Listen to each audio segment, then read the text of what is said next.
Yan. Nag-grout na lang kami sa tiles.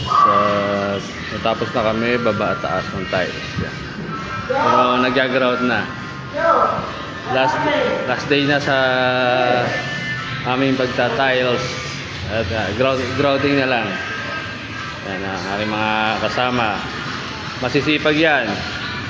Lalo na sa sa alak.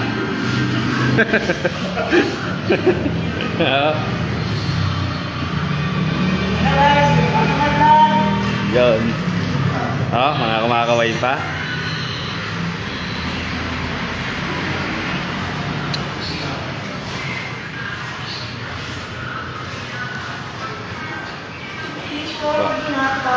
Tapos na kami dito. Konti na lang.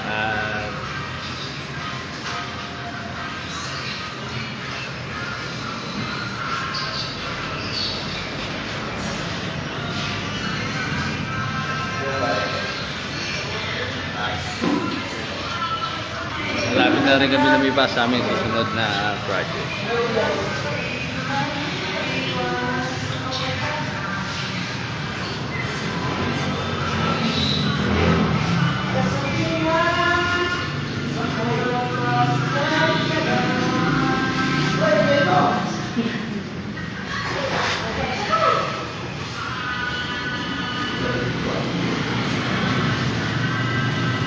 Sa